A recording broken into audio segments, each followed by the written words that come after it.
Hey, Michelle. Hello. So we're just going to do Google Hangout. I decided that would be easier. Okay.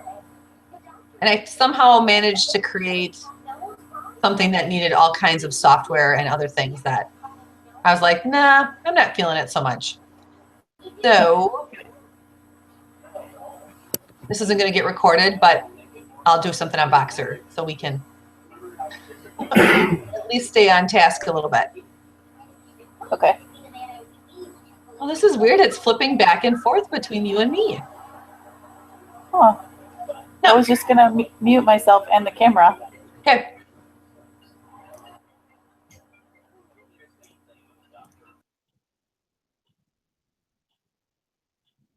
I know Bridget was on. I'm sorry. Like, technology. There's always little bumps along the pathway to success. I'm going to shut the light off behind me. All right, I'm going to get started because I want to just keep us moving through this content. And I'm realizing when I looked at all of the previous Monday videos that this is apparently the hairstyle for Monday. Headband, ponytail. But I did shower and wash my hair last night, so there's the good news. All right, just a little bit of quick recognition here as we start this week of October 9th, and that is that we have a brand new senior consultant in our unit, Chelsea Ronsman, who is in the Green Bay, Luxembourg, Casco area, had a brand new team member at the end of September who placed her very first order over the weekend. So we'll recognize Chelsea as a brand new senior consultant. And also to those of you that completed your weekly accomplishment sheets so far. Michelle Steffel, Jenna Tomlinson, and Caitlin Ortlieb. So thank you for sharing those with me. I know that there are more coming our way. So this is really just a quick, and it was a great thing for me to do because we've talked about holiday, we've talked about holiday, we've talked about holiday. Now the weather's starting to change a little bit, and it makes a little bit more sense to talk about holiday in more of the real life happening. So here is a little bit about customer service and a little bit about holiday. So I had to look down at my notes. And the customer service piece comes from some of the conversation we had last Monday on our Facebook event about how to follow up with customers after a lookbook comes out and how to kind of create that dialogue. So I'm going to post, just hold on one second.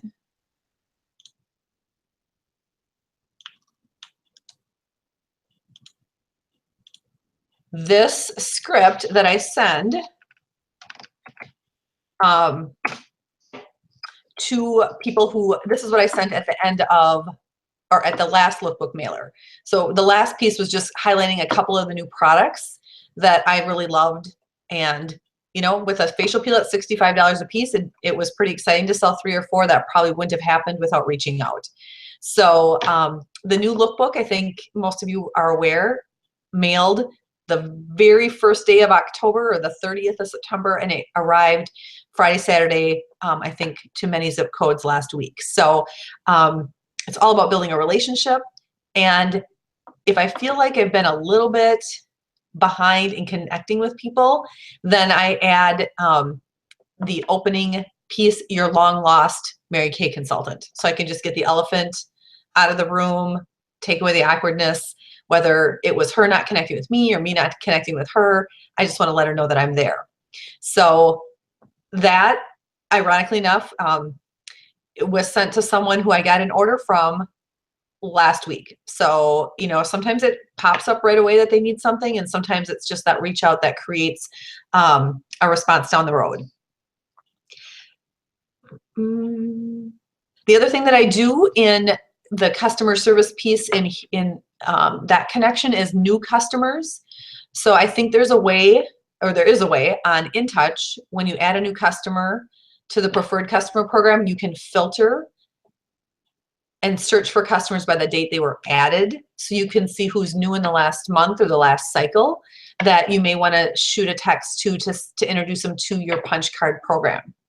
If you use that. Or we're going to talk a little bit about holiday bucks if they do that as well. So that they just know what it means to work with you. And it can be something that you just jot off really quick, one time a month for new people in the last month or last quarter, and just keep that connection. I don't think 1 or 2 reach outs a month is obnoxious, considering that I get a text from Target or an email from Target every day. And then when I walk into the store, my phone magically knows it, and because my GPS is on, and I get a instant, pop up from their app. So definitely stay in touch. Remember, birthday discount, if you're offering that, is a great way to reach out customer service wise. And if you haven't started any kind of birthday club, posting something on Facebook and letting them take action toward it is fine. Or you can gear up and move in the direction of offering that in the new year. So starting in January.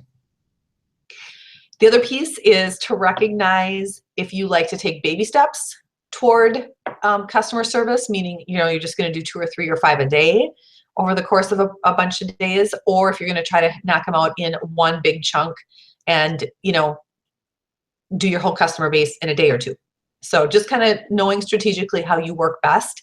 Maybe you need to place an order to fill those, any orders that come in. So you want to, if that's the case, want to really push them together so you're not investing a lot of money on shipping when you could be putting it somewhere else.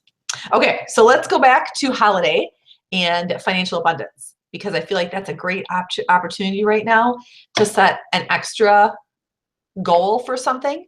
Maybe it is for Christmas, maybe it is for a trip, maybe it's to build your inventory, maybe it's to pay off, a chunk of debt or a bill. Because on top of parties, faces, you have other great ways to sell the product. And that's what I was really pondering as I put together this outline was, what would get you excited about doing just a little bit more, about adding a few more pieces to your marketing plan so that you can have those extra sales. Because, there might be a couple trade-offs here over the holidays, but I think it's like making hay when the sun shines when it comes to what we offer over the holidays.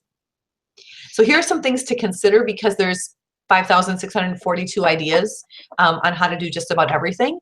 Yet there's the perfect one for you, and I invite you to write it down so you feel really confident, like this worked great, nope, this needs to change, and I'm going to do something different next year. So here are some things to think about as you kind of go through your holiday strategy. And I should just say, I stayed at a hotel for a few days last week, and I used the bar soap in the shower, and I'm feeling itchy. So if you see me scratching, I think that's what it's from.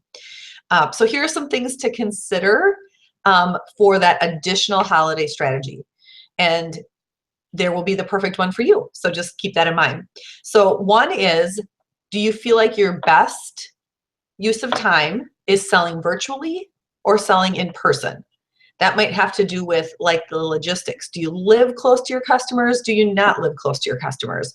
Do they tend to be pretty frequent online shoppers, or do you always find that they are better in person? Do you want to have an event at your home? Do you want to have it at a meeting or at a Mary Kay studio or training center? Do you want to partner with someone else? Maybe you have customers that live in an area that you could partner with another consultant and host it at a location or at her home. What special offers do you want to make? So here's a list of kind of the ones that I think are most common. And the key is to not have everything be on sale all the time between now and the end of the year. It's not special if it's all the time. So you want to pick what is going to be my deal, what's going to be my jam. So do you want to do a progressive discount, meaning that the discount decreases or increases over time? So maybe an early bird discount earlier in the day versus something later in the day. Do you want to do a flat discount over a period of a couple days or a day? Keeping in mind that a lot of the key in creating those orders is the follow-up. So how that works best. Do you want to offer something special with using the punch card? So one idea I had as I kind of go into the holiday season using our Pink Studio in Eau Claire is Tuesdays is the day that is pretty much my day there in the evening as well, where the other directors meet the other nights of the week. So I had pondered the idea of offering Tuesdays in Eau Claire, Tuesday evenings, and as a double punch day. So if they came in to see the new holiday products, checked out what's new, purchased what they needed, they get double punches for coming to me in Eau Claire on Tuesdays. And then I would probably set up like bloomer on Mondays and, kind of make it open housey, but yet I'm usually still there. And that way they can get double punches.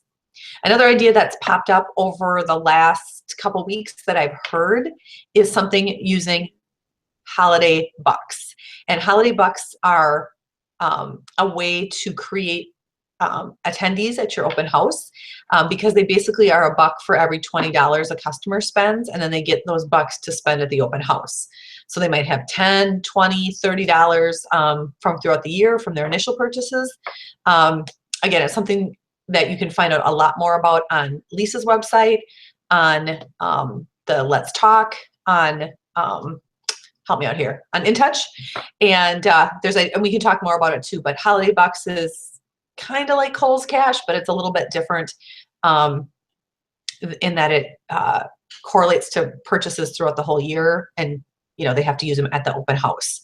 So it's what really makes you excited. It's what really gets you going, yeah, I could get behind that. I would be excited, and I would totally take advantage of that. So right now it's important to look at what you want to do and when you want to do it, and spend some time looking over your calendar.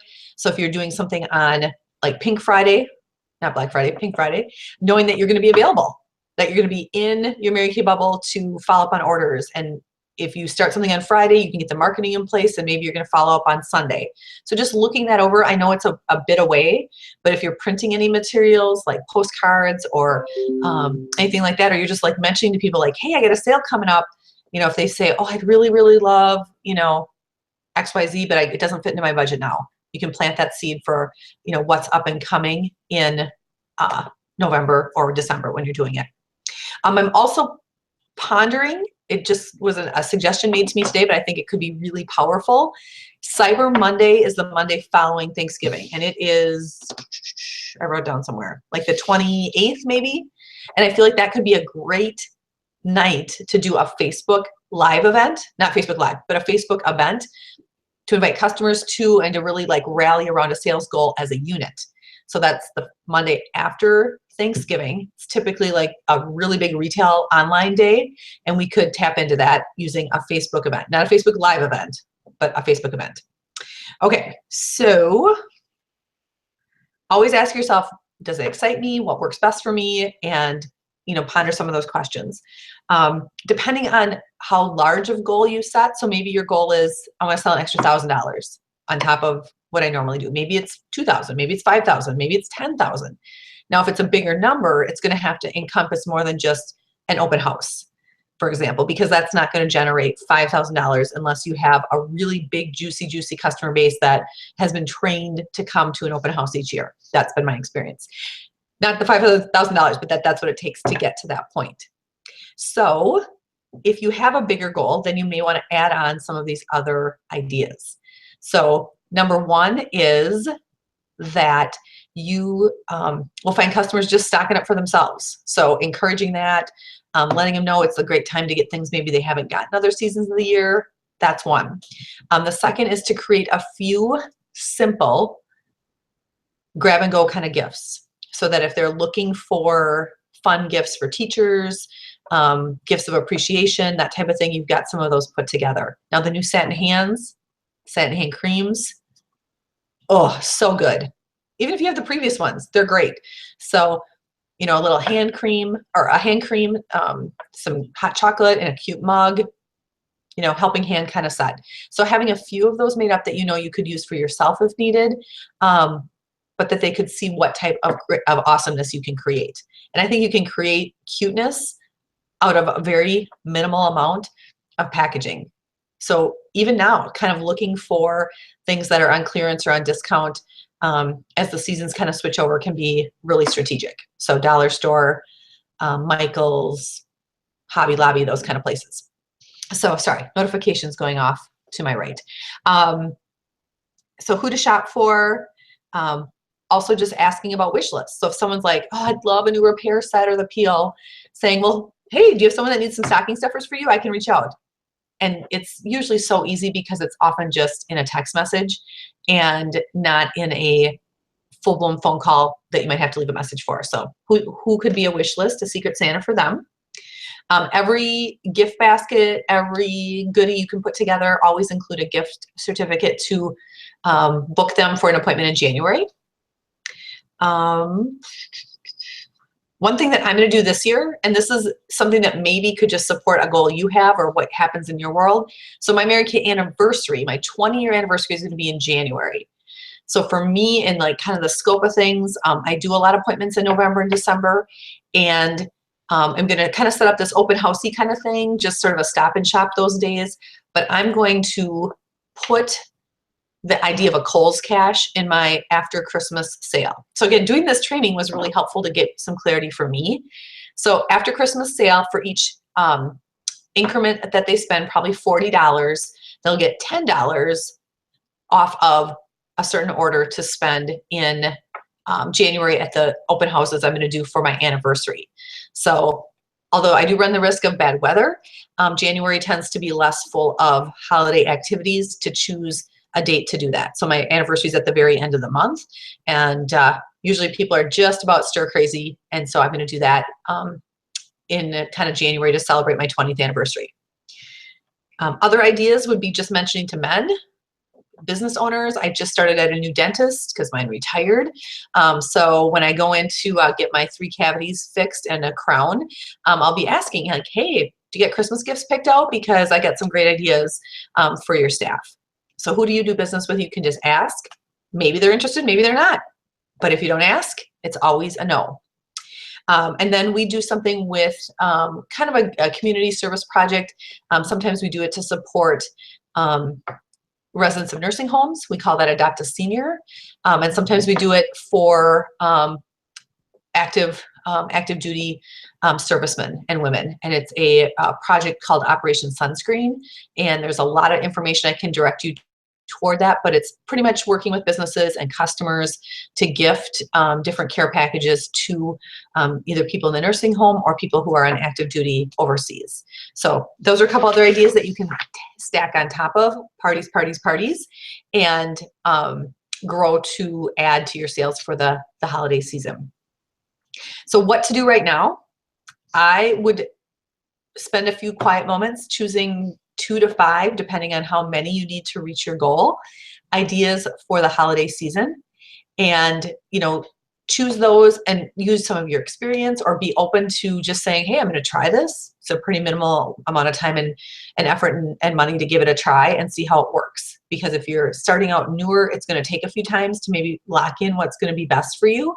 And it's a lot of fun learning that, but once you get them in, it's fun to keep repeating them. So then spend some time with your calendar, knowing, when you have to start marketing things, when you have to start inviting people, kind of starting at the end and working backwards, to me is the best way to approach that. So you have everything in place at this point. And then asking yourself, what products, what supplies, what marketing pieces do I need right now? And that gets you, so far I've heard of the only thing that's going to become unavailable is the Poppy Please because of a red dye run out globally. But everything else, is still in stock. But what things do you want to have so you can start, setting yourself up for the holiday season?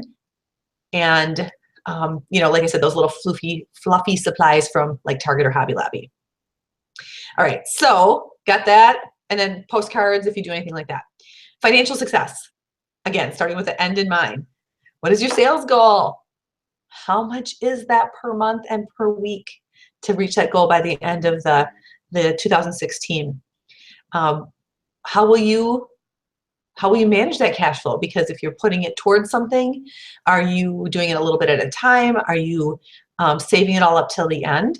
One thing I'd love to do at this time of year too is just really, really like think big and imagine big, because people do spend a lot on the holidays.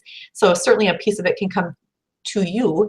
And at that thought process, get a little bit of a nest egg built up in your business. So you are set up so coming into the new year, there's going to be another preferred customer program enrollment that'll happen one in October. That's actually next Monday for winter. And then in January, January 17th, I think, or 15th is the deadline to enroll for spring, which will come out at the end of February. yes, we can start talking about spring. So just having a little nest eggs built up for some of those extra expenses. And then just really getting clear, tracking it using your weekly accomplishment sheet. I figured out that to hit the retail goal I had for the month, that I needed 100 of my 450 customers to order $40. Now, an average. So I thought, oh my gosh. So if I write out 100 reorder sales tickets, that's going to take me there, because the average is going to be obviously somewhere between whatever. So it's going to average 40. Our unit goals. Let me wrap up by saying just a little bit about our unit goals, and then we'll be able to be done for tonight. I may have to remake this a little bit because I feel like maybe it's live and not being recorded, but it's all good. Who the people are supposed to hear it are hearing it. I'm just going to be confident in that. So our unit goal for this month is to max out double credit, to be $40,000 retail in the bonus column because we hit 20,000 wholesale. So as we're tracking this month, great things are happening. I feel like a lot of people are in motion in their business. And so as an incentive, I am doing some cash drawings for where we land on October 31st. However, knowing that it's much, much more exciting to be pacing a goal than to feel like you are running with, running to play catch up. Saturday is the 15th. And so I'm going to put out there the intention and the goal to be at the halfway point, which is 10,000 wholesale and 25 or more consultants ordering. 10,000 or more is really what I should say. So if either of those two get hit, 25 ordering or 10,000 wholesale, so every single person counts, I'll do a bonus $50 cash drawing. Same criteria as the whole month drawing. So it's kind of a double dip. So that's happening. And I just really appreciate you tuning in. So I don't feel like this probably recorded in a link. So my apologies, but those of you that are on, thank you for your patience. And there will be another session next Monday that'll probably touch on a few more of the same things because it's about thinking like a retailer. And so we'll touch on a few more things about holiday selling success again. So because you can type, if anyone wants to type any questions, otherwise I will sign off for the night. I feel people texting me.